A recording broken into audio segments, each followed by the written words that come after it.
जय हिंद दोस्तों, नमस्कार। बात कर लेते हैं आज के दिन भर की सारी बड़ी खबरों की, जहां सबसे पहले आपको बताएंगे ईरान और अमेरिका इजराइल के बीच चल रही जंग महाविनाश की ओर बढ़ गई है। दोस्तों बताएंगे रातों रात इजराइल के एटमी सेंटर पर गिरा दिया ईरान ने मिसाइलें। जी हां दोस्तों, मच गया तहलका, मचा बवाल। बताएंगे क्या है वहां का हाल। तो वहीं दोस्तों जो देश साथ नहीं आए वहां अमेरिकी बेस रखने का क्या फायदा, ट्रम्प के युद्ध गुरु की दुनिया को वार्निंग। दोस्तों तो वहीं ट्रम्प के धमकी के बाद अब मिडल ईस्ट में बड़ा संकट, ईरान की परमाणु साइट नतांज पर हमले से भड़क उठा रशिया। क्या और तेज हो जाएगी जंग। लेकिन वहीं चौंकाने वाली जानकारी आपको बताएंगे, ईरानी राष्ट्रपति पेजेशकियान ने पीएम नरेंद्र मोदी को बताई जंग रोकने की शर्त। फिर एक बार प्रधानमंत्री मोदी जी और ईरानी राष्ट्रपति के बीच में हुई बातचीत, मोदी जी के सामने इस युद्ध को रोकने की रख दी ईरान ने शर्त। आपको बताएंगे कैसे प्रधानमंत्री नरेंद्र मोदी जी से दिल खोलकर बात करी ईरान के राष्ट्रपति ने, जो कि पूर्णतः असंभव से संभव होता दिखाई दिया है दोस्तों। और कैसे इस बातचीत से भारत का ऑरा और ज्यादा बढ़ गया है। वहीं कैसे बीच समंदर में ईरान की नौसेना बनी भारत के लिए ही संकट मोचक, जबकि ईरान ने ही हॉर्मुज पर लगा रखा है ताला। इस खबर ने हर किसी को चौंका दिया दोस्तों। और जिस प्रकार से हॉर्मुज पर ईरान ने लगाया है ताला, ऐसे में ईरान की हिमाकत पर भड़क उठे 22 ताकतवर देश दे डाली अंतिम वार्निंग। कह दिया हॉर्मुज में तुम्हारी मनमानी अब बिल्कुल भी बर्दाश्त नहीं की जाएगी। तो वहीं रातों रात पाकिस्तान ने दोस्तों भारत को लेकर बहुत बड़ी धमकी दे दी। कह दिया अगर इस देश ने पाकिस्तान पर किया हमला तो हम मुंबई और दिल्ली पर कर देंगे भारी अटैक। जी हां, बताएंगे किसने ये गीदड़ भभकी दी है दोस्तों। लेकिन जब अन्य देश पाकिस्तान पर अटैक करेगा तो फिर वो भारत पर क्यों अटैक करेगा पाकिस्तान। आखिर ऐसी विचित्र धमकी क्यों दी है दोस्तों पाकिस्तानी ने, जानकर आप भी जाएंगे चौंक। आज एक से एक बेहतरीन से बेहतरीन जानकारी आपको बताने वाले हैं, बस आप वीडियो के अंत तक बने रहिएगा। और खबरों में आगे बढ़ने से पहले भारत की कूटनीति का लोहा मानते और मानते कि इस युद्ध की स्थिति में अपना भारत वाकई में विश्व गुरु बनकर उभरता नजर आ रहा है दोस्तों। तो वीडियो को लाइक करके, इस चैनल को सब्सक्राइब करके, बेल आइकन दबा के कमेंट में जय हिंद अवश्य कह दीजिएगा। बात करते हैं पहली सबसे बड़ी खबर की, जहां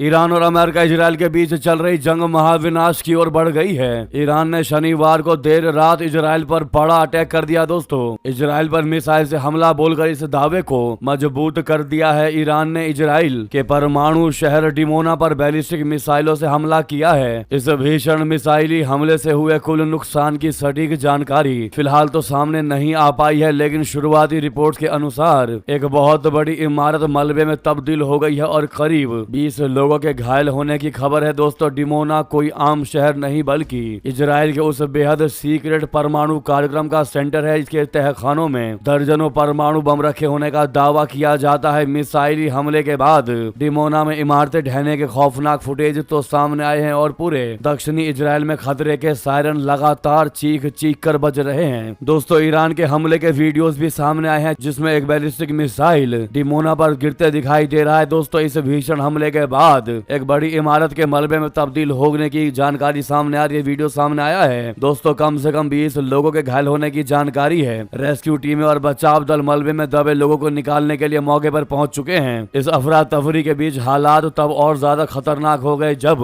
डिमोना और आसपास के शहरों में एक और ईरानी मिसाइल दागे जाने की चेतावनी देते हुए फिर से खतरे के सायरन गूंजने लगे दोस्तों। आपको बता दें कि डिमोना पर यह हमला अचानक नहीं हुआ है। ईरान की अर्ध आधिकारिक ISNA समाचार एजेंसी के मुताबिक एक वरिष्ठ ईरानी सेना अधिकारी ने सख्त चेतावनी दी थी कि यदि अमेरिका और इजराइल ने ईरान में सत्ता परिवर्तन यानी रिजाइम चेंज लागू करने की कोशिश की तो तेहरान की अंतिम और सबसे प्रभावी मिसाइलें डिमोना परमाणु रिएक्टर और क्षेत्रीय ऊर्जा बुनियादी ढांचे को अवश्य निशाना बनाएंगी। जी हाँ, आपकी जानकारी के लिए आपको बता दें, ये खबर और महत्वपूर्ण हो जाती है जब आपको ये मालूम पड़ेगा कि डिमोना में 80 परमाणु बम और महाविनाशक का जखीरा शामिल है दोस्तों। इजराइल ने आज तक परमाणु अप्रसार संधि बोले तो NPT पर हस्ताक्षर नहीं किए हैं। आधिकारिक पुष्टि न होने के बावजूद जून 2025 में Stockholm International Peace Research Institute यानी सिप्री द्वारा जारी एक रिपोर्ट ने इजराइल के हथियारों का कच्चा चिट्ठा खोल दिया। सिप्री के मुताबिक इजराइल के पास 80 से भी अधिक परमाणु वॉरहेड है। इनमें से लगभग 30 ग्रेविटी बम है जिन्हें F-15 और F-16 लड़ाकू विमानों से गिराया जा सकता है। बाकी 50 लंबी दूरी की जैरिको 2 बैलिस्टिक मिसाइलों में फिट किए गए हैं सबसे डराने वाली। तो बात यह है कि इस रिपोर्ट के अनुसार इजराइल के पास इतना विखंडनीय पदार्थ मौजूद है जिससे वो 200 परमाणु बम तक बना सकता है। जी हाँ दोस्तों, ये बहुत बड़ी और अहम जानकारी हमने आपको बताया है। पहला तो ये कि रातों रात ईरान ने इजराइल के परमाणु सेक्टर पर बड़ा अटैक कर दिया दोस्तों, और दूसरा ये कि इजराइल के पास अभी भी इतने विखंडनीय पदार्थ मौजूद है कि इससे वो 200 से भी अधिक परमाणु बम को बना सकता है। इस जानकारी पर आपकी क्या राय है वही आपको बता दें दोस्तों। इससे पहले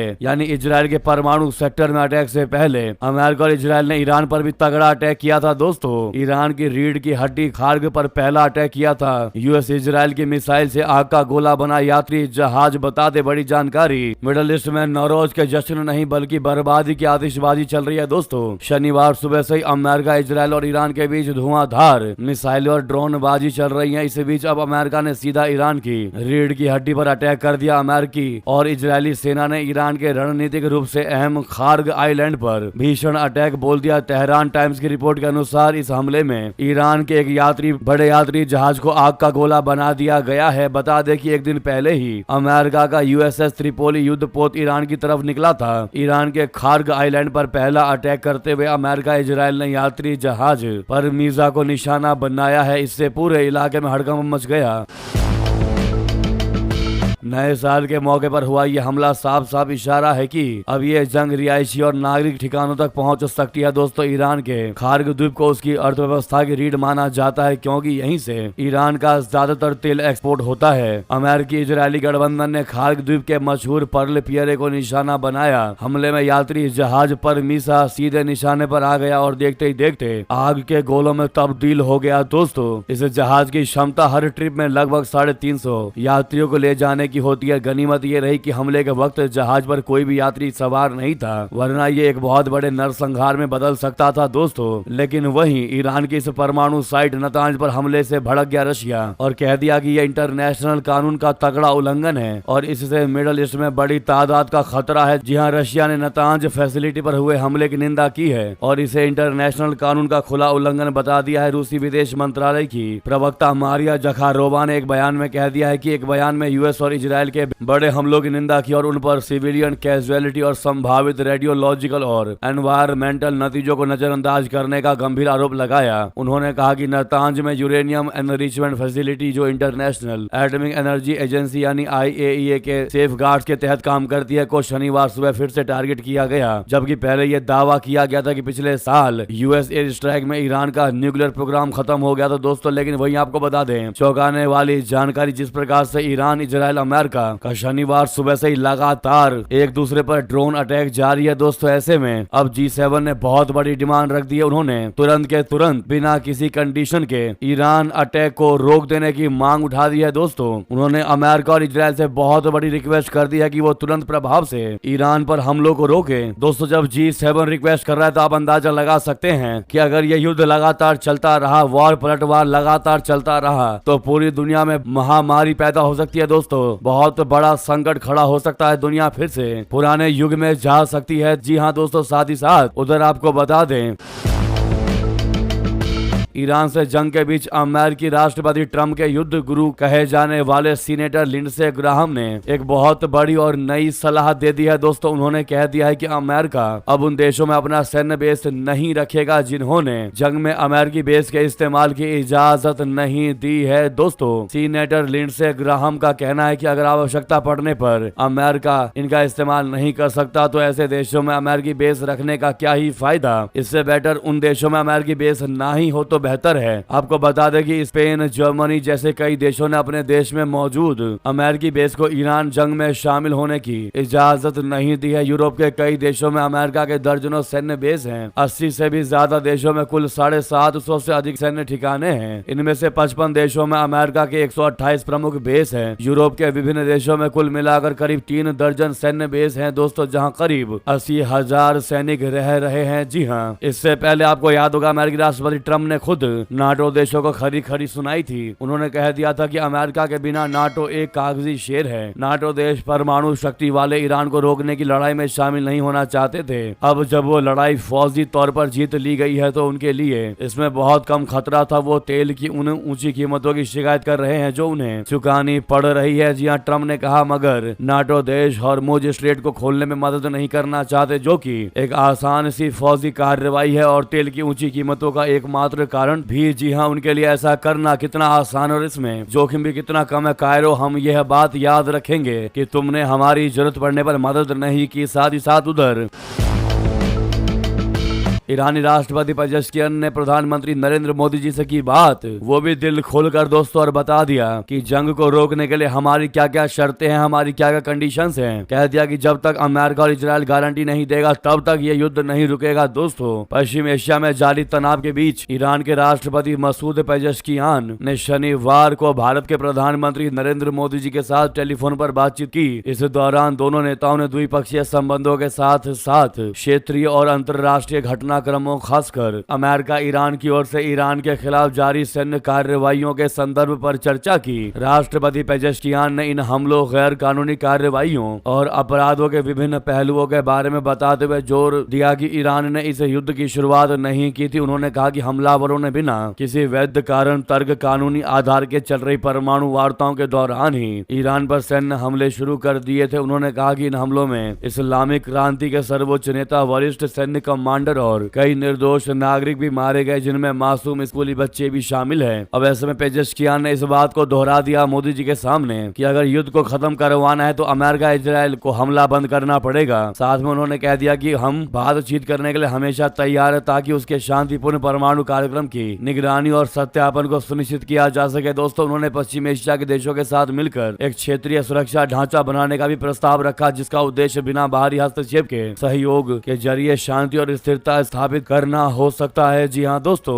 उन्होंने कहा कि क्षेत्र में युद्ध और संघर्ष को खत्म करने के लिए सबसे पहली हमारी शर्त यही है कि अमेरिका और इजराइल तुरंत अपनी आक्रामकता को रोके और साथ ही भविष्य में ऐसी घटनाओं की पुनरावृत्ति न हो, इसकी गारंटी भी दे। जबकि ब्रिक्स की भारत के पास मौजूद बारी बारी से मिलने वाली अध्यक्षता का जिक्र करते हुए पेजेश्कियान ने इस समूह से अपील किया कि वो ईरान के खिलाफ होने वाली आक्रामकता को रोकने और क्षेत्रीय और अंतर्राष्ट्रीय शांति और स्थिरता की रक्षा करने में एक स्वतंत्र भूमिका निभाए। दोस्तों, वाकई में प्रधानमंत्री मोदी जी के साथ दिल खोलकर बात किया। और दोस्तों, जब से यह युद्ध चल रहा है तब से ऐसा पहली बार हुआ है जब इन्होंने अपनी मन की बात किसी देश के हुक्मरान से कही हो दोस्तों, और वो देश कोई और नहीं, खुद भारत है। ऐसे में मेरा भारत महान, आप लोग कमेंट में अवश्य कहिएगा दोस्तों। लेकिन क्या लगता है आपको, जो इजराइल की डिमांड, शर्तें हैं, क्या इजराइल या अमेरिका मानेगा? जो भी आपको लगता हो अवश्य कमेंट करके बताइएगा। साथ ही साथ इतना ही नहीं, आपको बता दे वहीं दूसरी तरफ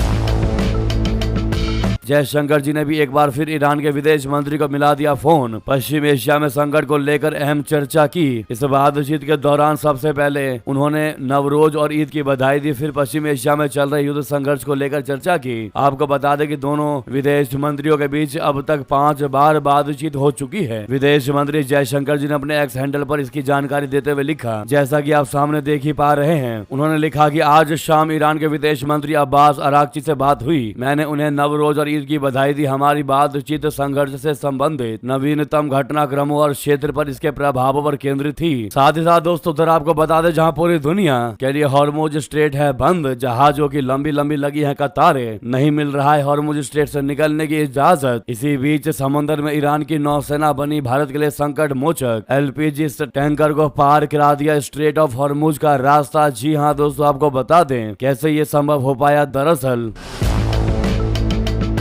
पश्चिम एशिया में बढ़ते संघर्ष के बीच ईरान की नौसेना भारतीय एलपीजी टैंकर के लिए संकट मोचक साबित हुई है। दरअसल ईरानी नौसेना ने पिछले सप्ताह एक भारतीय एलपीजी टैंकर को हॉर्मुज जलडमरू मध्य से सुरक्षित रूप से गुजरने में मदद की। है जानकारी जहाज पर सवार एक वरिष्ठ अधिकारी ने समाचार पत्र ब्लूमबर्ग को दी है। इस तरह की मदद से भारत सरकार की कूटनीति की जीत मानी जा रही है। रिपोर्ट के मुताबिक ब्लूमबर्ग से नाम न बताने की शर्त पर अधिकारी ने बताया कि ये टैंकर उन 2 भारतीय जहाजों में से एक था जिन्हें इस संवेदनशील समुद्री यात्रा को करने की अनुमति दी गई थी। अधिकारी ने यह जानकारी इसलिए दी क्योंकि चालक दल को सार्वजनिक रूप से बोलने का अधिकार नहीं था। दोस्तों, स्ट्रेट ऑफ हॉर्मुज को पार करते समय एलपीजी से लदे दोनों भारतीय जहाज ईरानी नौसेना के साथ रेडियो संपर्क में थे, जिसने पोत का ध्वज, मूल स्थान, गंतव्य और चालक दल की राष्ट्रीयता सहित विस्तृत जानकारी एकत्रित की। रिपोर्ट में यह भी बताया गया है कि चालक दल के सभी सदस्य भारतीय थे। इसके बाद पोत को एक निर्धारित मार्ग पर निर्देशित किया गया, जिससे संकेत मिलता है कि तेहरान द्वारा एक कंट्रोल पासेज सिस्टम लागू की जा रही है। दोस्तों, तो वहीं दूसरी तरफ आपको बता दें, हॉर्मुज में मनमानी अब बर्दाश्त नहीं की जाएगी, बिल्कुल भी। जी हां, ईरान की हिमाकत पर भड़क उठे 22 ताकतवर देश, एक साथ दे डाली ईरान को बहुत बड़ी धमकी। दुनिया के 22 ताकतवर देशों ने ईरान के खिलाफ कूटनीतिक मोर्चा भी खोल दिया है। खाड़ी क्षेत्र में बढ़ते तनाव के बीच यूएई, अमेरिका, ब्रिटेन और फ्रांस जैसे देशों ने एक संयुक्त बयान जारी कर दिया है। दोस्तों, ये अभी की सबसे बड़ी जानकारी हम आपको बता रहे हैं। इस बयान में ईरान की ओर से किए जा रहे हमलों को वैश्विक शांति के लिए बहुत बड़ा खतरा बताया गया है। इन देशों ने साफ कर दिया है कि ईरान की मनमानी अब बिल्कुल भी बर्दाश्त नहीं की जाएगी। हॉर्मुज जलडमरू मध्य में जहाजों को निशाना बनाना पूरी दुनिया की अर्थव्यवस्था को चोट पहुंचाना है। हॉर्मुज जलडमरू मध्य दुनिया का वो रास्ता है जहां से सबसे ज्यादा तेल की सप्लाई होती है। ईरान ने हाल ही में निहत्थे व्यापारिक जहाजों और तेल पाइपलाइनों को निशाना बनाया है। अंतरराष्ट्रीय समुदाय ने इसे समुद्री सुरक्षा का उल्लंघन करार दिया है। संयुक्त बयान में कहा गया है कि ईरान को अपनी मिसाइल और ड्रोन अटैक की धमकियां तुरंत बंद कर देनी चाहिए। अगर ये तनाव और बढ़ा तो इसका असर दुनिया के सबसे गरीब और कमजोर लोगों पर सबसे ज्यादा पड़ेगा। दोस्तों, अब देखते हैं इन 22 देशों के हमले के बाद, हमला कर देने की धमकियों के बाद, दोस्तों, क्या हॉर्मुज पर ईरान अपने हट से पीछे हटता है या नहीं। आपको क्या लगता है दोस्तों, क्या इतने आसानी से ईरान हॉर्मुज को छोड़ देगा? लेकिन इतना ही नहीं दोस्तों, आपको बता दें, भारत के बाद जापान को लेकर भी ईरान काफी ज्यादा मुलायम पड़ता दिखाई दे रहा है। भारत और चीन के जहाजों को हॉर्मुज स्ट्रेट से गुजरने की इजाजत के बाद ईरान ने अब अमेरिका के अहम सहयोगी जापान को भी छूट दे दी है। ईरान ने कह दिया है कि जापानी जहाजों को हॉर्मुज स्ट्रेट से गुजरने की अनुमति दी जाएगी। ईरान के विदेश मंत्री अब्बास अराक्ची ने शुक्रवार देर रात कह दिया कि हॉर्मुज सिर्फ ईरान के दुश्मनों के लिए ही बंद है और ये बात हमारे दुश्मन मान ले तो ही ज्यादा बेहतर है। तो दोस्तों, वहीं आपको सबसे बड़ी और चौंका देने वाली जानकारी बताते हैं, जिसको जानकर आपका कहीं ना कहीं खून अवश्य खोल जाएगा दोस्तों, क्योंकि बात अब अपने भारत की है। जी हाँ, पाकिस्तान के पूर्व हाई कमिश्नर ने भारत को बहुत बड़ी गीदड़ भभकी दे दी। कह दिया कि अगर किसी भी पल, किसी भी क्षण अमेरिका ने हम पर अटैक किया, यानी पाकिस्तान पर अटैक किया, तो हम जवाब में भारत पर अटैक कर देंगे। जी हाँ दोस्तों, अब आप ही कहेंगे दोस्तों, ये आखिर कौन सा तुक बनता है कि पाकिस्तान पर कोई दूसरा व्यक्ति, दूसरा देश अटैक करेगा तो पाकिस्तान भारत पर अटैक कर देगा। ये कहाँ का न्याय है? आपको बता दे बड़ी जानकारी। ईरान पर परमाणु हथियार बनाने का आरोप लगा। अमेरिका और इजराइल ने हमला बोल दिया है। इससे पड़ोसी देश पाकिस्तान में भविष्य के लिए एक डर का माहौल बन चुका है। दोस्तों, इस्लामाबाद को ये डर सता रहा है कि इराक और ईरान के बाद अब परमाणु मामले में अगला नंबर उसी का है। ऐसे में पाकिस्तान का शिक्षित वर्ग एक बार फिर से अपनी जिहादी मानसिकता को उजागर कर रहा है। दोस्तों, भारत में पाकिस्तान के राजदूत रह चुके अब्दुल बासित ने कह दिया है कि अगर कभी भी अमेरिका ने पाकिस्तान पर हमला किया तो इस्लामाबाद इसका बदला लेने के लिए मुंबई और दिल्ली पर हमला कर देगा। जी हाँ दोस्तों, एक पाकिस्तानी चैनल से बात करते हुए अब्दुल बासित ने इस्लामाबाद के रणनीतिक खालीपन का उदाहरण पेश किया। उन्होंने कहा कि सोचिए कि ऐसा ही एक हमला अमेरिका और इजराइल मिलकर हमारे ऊपर कर देते हैं। हमारे पास अमेरिका या इजराइल तक मार करने वाली मिसाइलें अभी नहीं है। आपको क्या लगता है कि हमारे लिए कौन सा रास्ता बेहतर होगा? भारत, हम दिल्ली और मुंबई पर अटैक कर देंगे। बासित ने अपनी इस बात के समर्थन में तर्क भी दिया। उन्होंने कहा कि पाकिस्तान भले ही अपने दूसरे दुश्मनों को निशाना ना बना पाए, लेकिन वो भारत के महानगरों को निशाना बना सकता है। 2014 से 2017 तक भारत में पाकिस्तानी राजदूत के तौर पर तैनात रहने वाले बासित ने किसी भी हालात में भारत को पाकिस्तान के लिए डिफॉल्ट निशाना बना दिया है। दोस्तों, आपको बता दें कि बासित की तरफ से दिया गया ये बयान यह संकेत देता है कि कैसे भारतीय नागरिकों को पाकिस्तान की तरफ से एक दबाव के साधन के रूप में देखा जाता है। मुंबई और नई दिल्ली का नाम लेकर बासित न केवल 26/11 जैसे आतंकी हमलों की याद दिलाते हैं, बल्कि ये भी दर्शाने का प्रयास करते हैं कि भारत पाकिस्तान की सैन्य निराशाओं का मुख्य लक्ष्य बना हुआ है। दोस्तों, भारत को लेकर ऐसी धमकी दिए जाने पर आपकी क्या राय है, अवश्य कमेंट करके बताइएगा। और आप क्या तगड़ा जवाब देना चाहते हैं इस पाकिस्तानी को? दोस्तों भारी मात्रा में कमेंट में लिखिएगा, हम आपके एक एक कमेंट को रीड आउट करेंगे दोस्तों। तो भारी मात्रा में कमेंट कीजिएगा, कमेंट करना बिल्कुल मत भूलिएगा। लेकिन उससे पहले दोस्तों, सामने लाइक का बटन अभी तक लाइक नहीं किया तो वो बटन अवश्य दबा दीजिएगा। लगे हाथ तो आपको बता दें, इधर एयर चाइना ने बीजिंग दिल्ली के बीच फिर से शुरू कर दी सीधी उड़ान। चाइना ने कहा यह सिर्फ यात्रा नहीं, भरोसे की वापसी है। जी हां, एयर चाइना ने बीजिंग दिल्ली के बीच सीधी उड़ान सेवा फिर से शुरू कर दी है। इसे दोनों देशों के बीच संबंध सुधार की दिशा में एक अहम और इम्पोर्टेंट कदम माना जा रहा है। चीन के दूतावास ने कह दिया है कि ये सिर्फ यात्रा शुरू होने तक सीमित नहीं है, बल्कि इससे व्यापार, पर्यटन और आपसी भरोसा भी बढ़ेगा। साथ ही शांघाई कोऑपरेशन ऑर्गेनाइजेशन और ब्रिक्स जैसे मंचों पर सहयोग को भी मजबूती मिलेगी। जी हां दोस्तों, आपकी जानकारी के लिए बता दें कि भारत और चीन के बीच सीधी उड़ानें कोविड-19 महामारी और 2020 के गलवान वैली क्लैश के बाद बंद हो गई थी, जिसके बाद से अब जाकर के ये चीजें बहाल हो पाई है। साथ ही साथ बता दें, ईरान इजरायल युद्ध के बीच अब यूएई ने भी भारत को दी बहुत बड़ी राहत, कह दिया भारतीयों की सुरक्षा को बता दिया प्राथमिकता। दोस्तों, संयुक्त अरब अमीरात ने भारत को आश्वस्त कर दिया है कि खाड़ी देश में रह रहे भारतीयों की सुरक्षा उसकी प्राथमिकता है। पश्चिम एशिया में जारी संघर्ष और ईरान के हमलों के बीच यूएई ने कह दिया कि वहां रहने वाले भारतीय सुरक्षित है और उनके साथ परिवार की तरह व्यवहार किया जाता है। उन्होंने कह दिया कि यूएई में भारतीय नागरिकों की सुरक्षा हमारी सबसे पहली प्राथमिकता है। वे पूर्ण तरह सुरक्षित है और उन्हें परिवार की तरह माना जाता है। भारत को चिंता करने की कोई आवश्यकता नहीं है भारतीयों को लेकर। यह बहुत बड़ी बात, दिल की बात कह दी है दोस्तों यूएई ने। साथ ही साथ उधर आपको बता दें, माना यह जा रहा है कि इस महीने नीतीश कुमार एक इस्तीफा अवश्य देंगे। जी हां, बीजेपी सीएम के लिए 30 मार्च क्यों है टर्निंग पॉइंट, बता दें। नीतीश कुमार के राज्यसभा चुनाव जीतने के बाद बिहार में नेतृत्व परिवर्तन की सुगबुगाहट तेज हो गई है। नीतीश कुमार के बाद बिहार का सीएम कौन होगा, इस पर अभी फैसला नहीं हुआ है। अटकलें चल रही हैं कि भारतीय जनता पार्टी अगला मुख्यमंत्री बनाएगी। नीतीश का पहला इस्तीफा इसी महीने आ सकता है। बिहार में भाजपा के सीएम के लिए 30 मार्च की तारीख टर्निंग पॉइंट मानी जा रही है। चर्चा यह है कि नीतीश कुमार एक साथ बिहार की राजनीति नहीं छोड़ेंगे, बल्कि 2 किस्तों में इस्तीफा देंगे। नीतीश कुमार अभी मुख्यमंत्री होने के साथ ही बिहार विधान परिषद के मेंबर भी हैं, सदस्य भी हैं। वे राज्यसभा के जरिए केंद्र की राजनीति का रुख कर रहे हैं और तो दोनों पदों की त्याग पत्र देंगे। सूत्रों का कहना है कि नीतीश कुमार सबसे पहले एमएलसी पद छोड़ेंगे, फिर मुख्यमंत्री पद से वो इस्तीफा देंगे। जी हां दोस्तों, तो वहीं केंद्रीय गृह मंत्री अमित शाह जी से सीएम सैनी की हुई मुलाकात, जिससे तेज हुई सियासी सरगर्मियां। पंजाब चुनाव पर भी हुई चर्चा। जी हां, हरियाणा के मुख्यमंत्री नायब सिंह सैनी ने रात केंद्रीय गृह मंत्री अमित शाह जी से मुलाकात कर प्रदेश की मौजूदा राजनीतिक परिस्थितियों पर चर्चा की। राज्यसभा चुनाव के परिणाम आने के बाद ये दोनों नेताओं की पहली अहम बैठक मानी जा रही है, जिससे सियासी हलकों में अटकलें काफी तेज हो गई हैं। सूत्रों के अनुसार इस मुलाकात में हरियाणा के हालिया राज्यसभा चुनाव, कांग्रेस में चल रही अंदरूनी खींचतान और प्रदेश की समग्र राजनीतिक स्थिति पर विस्तार से चर्चा हुई दोस्तों। तो वहीं आपको बता दें, एलपीजी संकट को लेकर विपक्ष, खास करके कांग्रेस पार्टी के मुखिया राहुल गांधी का सरकार पर तीखा हमला। दोस्तों कहने लगे कि 5 राज्यों में जब चुनाव संपन्न हो जाएगा, उसके बाद देश की मोदी सरकार तेल और गैस के दामों को बढ़ा देगी। जी हां दोस्तों, आपको बता दें, भारत की मोदी सरकार पर बड़े गंभीर आरोप लगा दिए हैं दोस्तों कांग्रेसियों ने। कांग्रेसी नेता राहुल गांधी ने शनिवार को मोदी सरकार पर देश के सामने मौजूदा आर्थिक स्थिति से निपटने के लिए आवश्यक दिशा और रणनीति न होने देने का आरोप लगा दिया। गांधी ने इस बात पर चिंता व्यक्त की कि अगले महीने पश्चिम बंगाल, तमिलनाडु, असम, केरल और केंद्र शासित प्रदेश पुडुचेरी में होने वाले चुनावों के बाद सरकार पेट्रोल, डीजल और एलपीजी की कीमतों में बढ़ोतरी कर सकती है।